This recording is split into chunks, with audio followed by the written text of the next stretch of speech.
This is Vet Tales, the story of the sailing veterinary clinic. In the last episodes, we wrapped up our first clinic days in Agua Verde, and on our way back north hit an unexpected gap wind which blew us off course.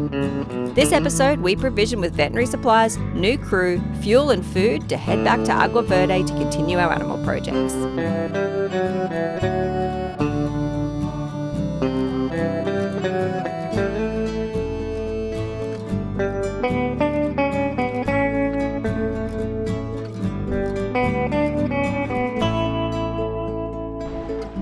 What's got you so excited?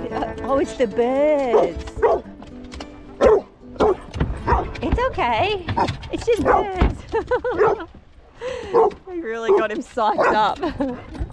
Oh my God. Yes, I see them.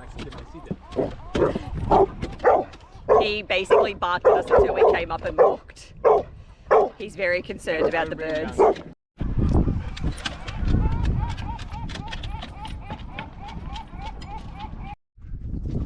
He's relaxed now. The aftermath of the feeding frenzy.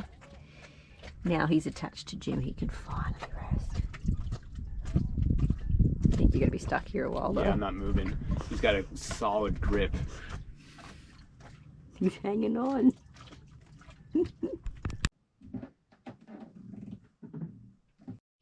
We are about to head into Loreto to collect our vaccinations for the Agua Verde campaign. It was a bit of a exercise in logistics this time, getting the vaccinations. There was lots of different delays and having to contact lots of people and a little bit of a shipping delay, but they are here. And we're hoping to leave very soon. We have a weather window coming up, so the timing is working out very well.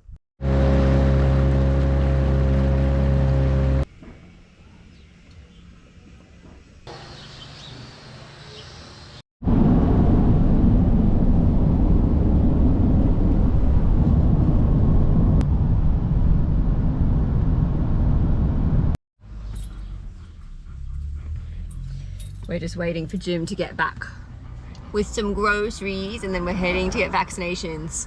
But we just got a message from Dr. Jenny in Baracuel. So Baracuel is a state veterinarian, so he comes from like 10 hours away to do the campaigns in Puerto Madero, but he does them in combination with a campaign in Tapachula so that he has enough people, to make the trip worthwhile, because it costs him a lot to come since he lives 10 hours away. And unfortunately, they didn't have enough patients in Tapachula. I guess they didn't really have any bookings, and so he kind of didn't have enough to make it worth it for him to come all the way down. So we were kind of freaking out because the spay and neuter campaign in Puerto Madero is 4 days away, and we've got patients booked in, and then it was potentially getting cancelled. But we're very proud of Dr. Jenny because she rallied and basically just contacted some local vets and has managed to organise a few vets to come and do it anyway. So yeah, that's awesome. Good on Jenny. So it's going ahead.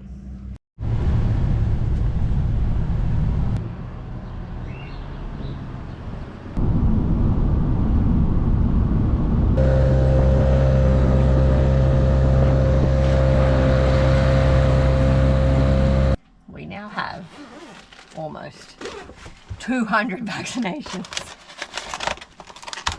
Now we just have to find room in our tiny, tiny refrigerator for them all. If you'd like to help us continue these projects and to get more of these goods, you can become a patron or you can donate at our website, www.vettales.com.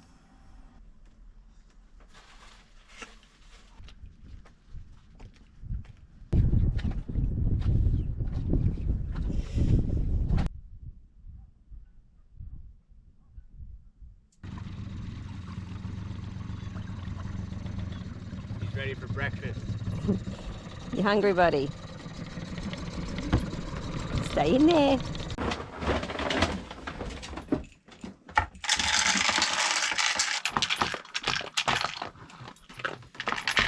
You'll notice that Addie has a slow feeder bowl because he inhales his food.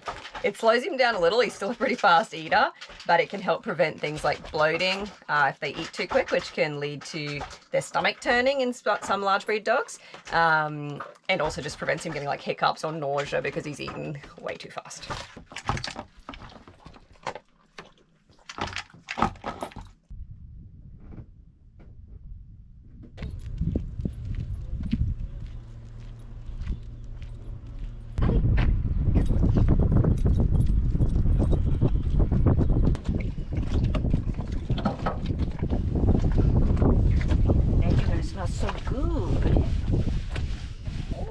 goodness, and I so bad.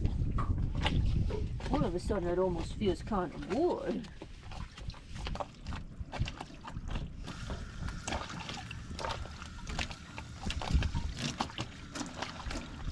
Bad, the best ever feeling.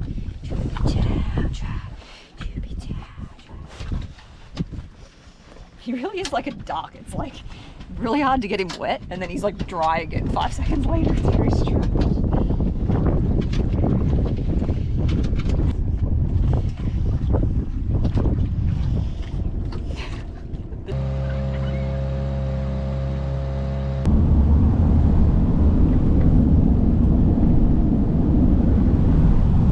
Well, the van is packed to the brim with provisions because we're hopefully leaving tomorrow to go to Agua Verde, and we're going to continue on all the way to La Paz, which could take us like potentially 2 weeks. We're thinking between 7 days and 2 weeks basically.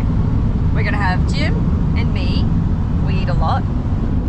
Mr. Addy, who you can see is thoroughly exhausted from the provisioning run, and Addy's dad Ian, who is joining us today and going to crew with us to La Paz. So we need a lot of food for the three of us. We're all big eaters, Jim and Ian especially, and you can do minor provisions on the way. Agua Verde often will have at least some produce, and then like, you know, biscuits and things like dried goods. San Evaristo, often you can get some vegetables there. The stores are very limited there too though. It's like, you know, you can get some milk and some canned things and maybe some rice, but like, yeah, we're not getting much on the way. So we are stocked up. We're gonna have to see whether we can fit it all in our little boat, and in particular our little fridge, which has already got 200 vaccines in it. So yeah, it's gonna be a tight squeeze. Addy is unaware that his dad is coming home tonight and going to see him for the first time in months. It's going to be a huge surprise. He's going to just sit on the oranges. I think it's the only way. He might like it. He'll make a little nest in here.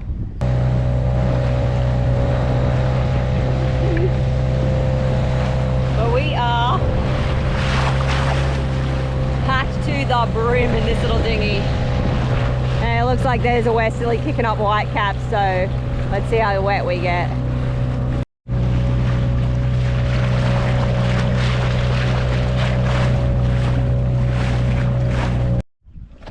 When you see it all laid out like this, it's kind of shocking that it even fit in the dinghy at all. Yeah, pretty impressive. Little does he know, we're driving to the highway to pick up Ian from the bus.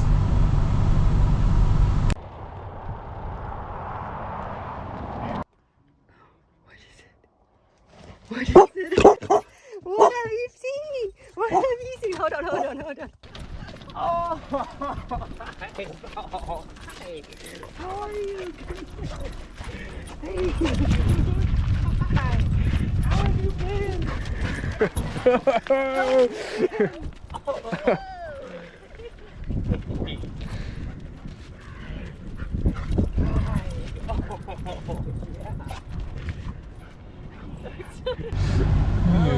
Oh, it's so love. Yeah. What a good boy. So happy.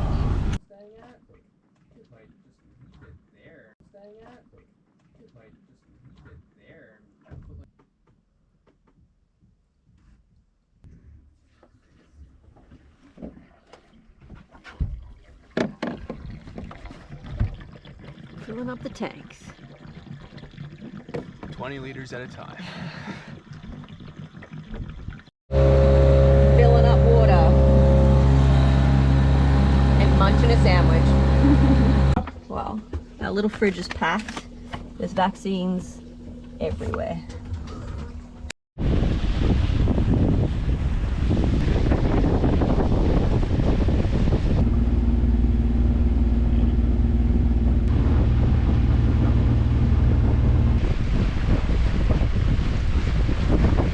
We have left Puerto Escondido We're just heading to an anchorage that's only like 5 miles away. It's a southern bay, just puts us a little closer to Agua Verde, and we were kind of just ready to get out of the kind of mooring field marina area. Ian and Addie, as you can see, Addie's having a great time. Jim's down there getting things ready. We are likely just going to motor the 5 miles because we do have some wind, but it's right on. It's coming from the direction we are going, and we're just being a bit lazy to tack the entire way for 5 miles because we can motor there very quickly. Yeah, so we should be there very soon.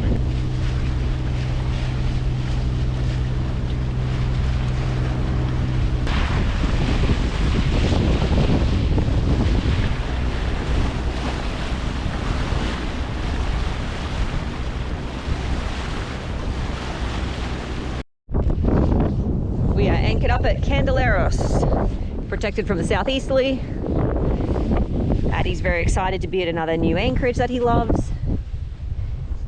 So there is a big resort here, but as you can see, it's a really beautiful spot to be.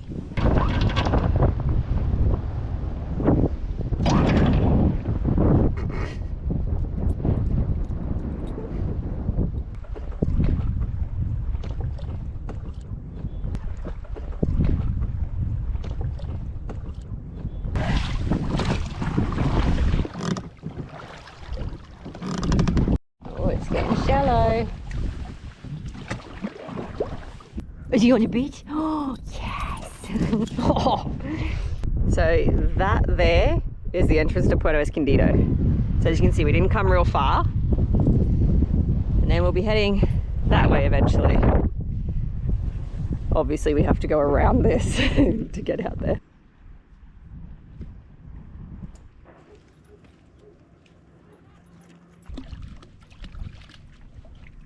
What have you found?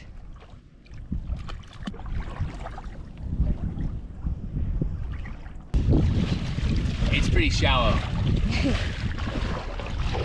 And Addie and I are working very hard up front here.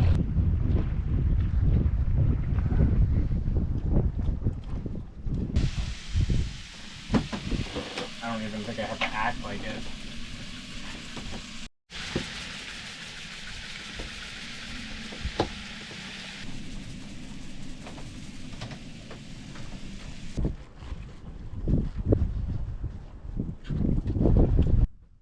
Addie is prone to ear and skin infections secondary to allergies, so we check him over regularly and use a cleaner to maintain his ear health.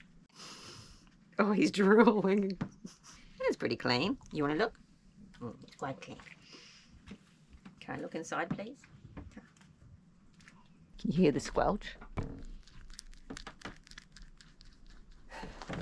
If you can hear that squelch, if you're ever using eardrops in your dog or cleaner, when you're massaging it down the ear canal, you want to hear the squelch. If you don't hear any squelch, you probably haven't put enough drops or cleaner in and want to put a little more in.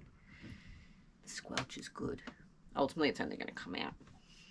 Oh, look, we're getting them nice and clean. Yes. As you can see, he's very difficult to do treatments on. I know, I'm just going to put a tiny bit of creme. Just because it's not too bad, but sometimes it gets just a little red. If you're getting itchy, that'll be the next spot to go. Hey, your cleansing is finished. Oh, good boy. Next episode, we continue our journey south to Agua Verde with our extra crew. To get live updates and support our work, consider becoming a patron. A big thank you to everyone who makes our work possible. And until next time, stay chuffed, everybody.